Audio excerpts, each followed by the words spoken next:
안녕하세요. 한국사 교과서 함께 읽어주는 채널 지오세TV입니다. 앞으로 여러분과 함께 쉽고 재밌게 한국사 알아가기를 시작할 테니 계속 시청 부탁드립니다. 그리고 꼭 기억해주세요. 아래 설명에 링크되어 있는 블로그를 방문하시면 오늘 들으신 내용을 텍스트 버전으로 보시고 프린트물도 다운받으실 수 있습니다. 차례대로 인쇄하여 모으시면 나만의 한국사 참고서를 만드실 때 유용하게 사용하실 수 있을 테니 많은 이용 부탁드립니다.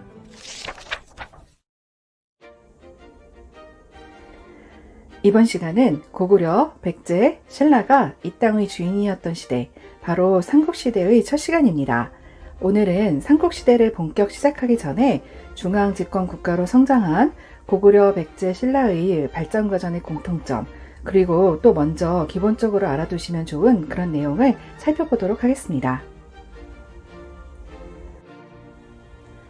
처음에는 크고 작은 군장 국가들이었던 여러 작은 나라들이 외세의 침입 등으로 인해서 서로 연합하게 됩니다. 그중 합의를 통해서 선출한 군장이 바로 왕이 되는 건데요. 이것이 바로 연맹왕국, 연맹체 왕국이라고도 하는데 바로 연맹왕국입니다. 연맹왕국의 왕은 여러 족장 중 좀 나을 뿐이지 강력한 왕권은 가지지 못했고요. 국가에 중요한 일이 있잖아요. 그러면은 왕 혼자가 아니라 각 부족장이 함께 모인 회의에서 결정되는 그런 국가였습니다. 또 각 군장들은 자신의 영역을 다스리는 그런 권한을 계속 인정받기도 했던 거죠. 이런 연맹 국가들 중에서 고구려가 가장 먼저 활발하게 정복 활동을 벌이면서 왕권을 강화합니다. 그러면서 중앙 집권 국가, 즉 고대 국가로 성장하게 되는 거죠. 또한 백제와 신라도 마찬가지로 마한과 진한이 있던 그 땅에서 성장하면서 고대 국가로 발전합니다. 그러나 변환이 있던 지역에 나타난 가야, 이 가야는 연맹왕국 형태를 벗어나지 못하고요. 결국 신라에 병합되면서 고대 국가로 발전하지 못하고 멸망하게 됩니다. 그렇다면 고구려, 백제, 신라가 왕권이 강화되고 중앙집권 국가가 되면서 고대 국가가 되었을 때 그 특징이 무엇이 있을까요? 우선 첫째, 신분제, 즉 관료제가 수립됩니다.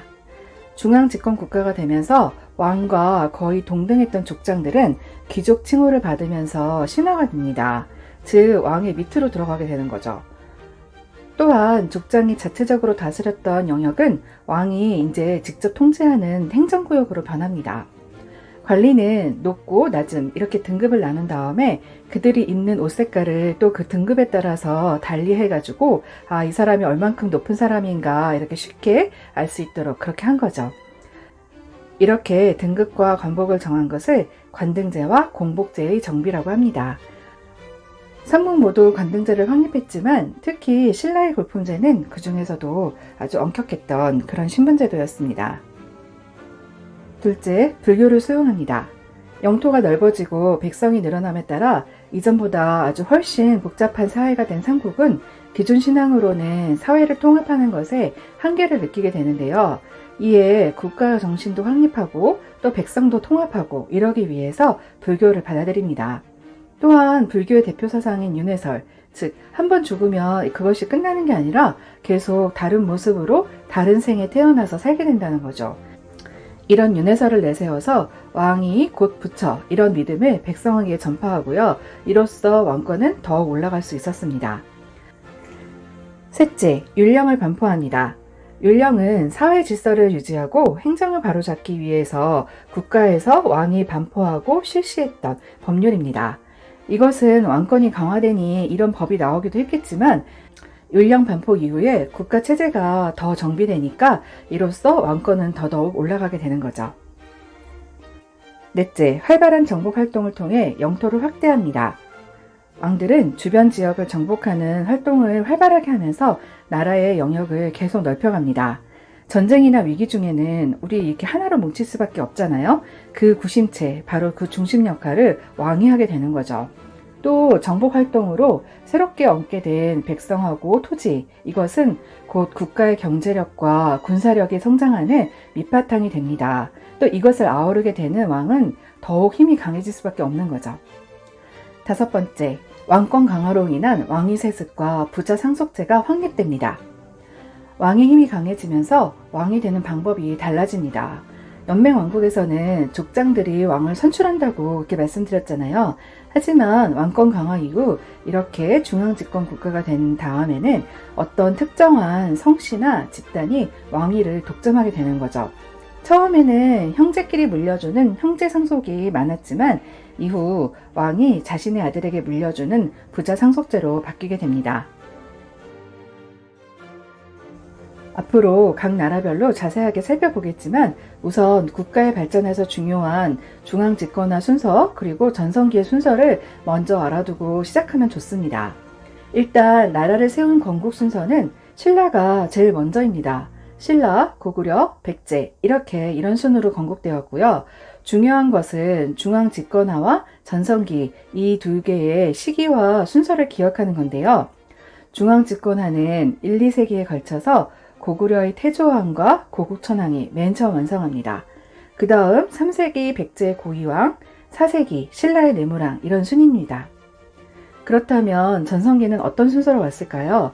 그리고 전성기라고 말하는 그 기준은 도대체 뭘까요?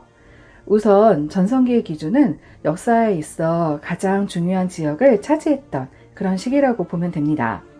삼국시대에서는 그것이 바로 가장 비옥한 땅이었던 한강 유역입니다. 이렇게 한강 유역을 차지한 것을 기준으로 한다면 전성기의 순서는 4세기 백제의 근초고왕, 5세기 고구려의 장수왕, 6세기 신라의 진흥왕 이런 순서입니다. 자, 그럼 삼국시대 기본 지식을 한눈에 보기 쉽게 정리한 표를 또 프린트물에 함께 넣어둘 테니까요. 꼭 아래 설명에 링크된 지오세TV의 블로그를 확인해 주시고요. 끝으로 중앙집권화 순서를 리드미컬하게 한번 외워볼까요? 1리태조 고국천 3고이 사내물 이렇게 소리내 말하면 기억해 두시면 좋으실 것 같고요. 전성기는 4 근초고 5 장수 6진흥 이렇게 몇 번 반복하시면 기억에 잘 남을 것 같습니다. 오늘은 본격적인 삼국시대로 들어가기 전에 고대국가, 즉 중앙집권국가로 발전하는 조건과 그 공통점 그리고 삼국시대의 기본 지식에 대해서 알아보았습니다. 다음 시간에는 삼국시대 그 첫 번째 편 고구려로 시작합니다. 들으시고 도움이 되셨다면 비용이 전혀 들지 않는 구독과 좋아요 또한 부탁드리고요. 또 하고 싶으신 말이나 궁금하신 점이 있으시다면 댓글 많이 남겨주시면 감사하겠습니다. 오늘도 시청해 주셔서 감사합니다.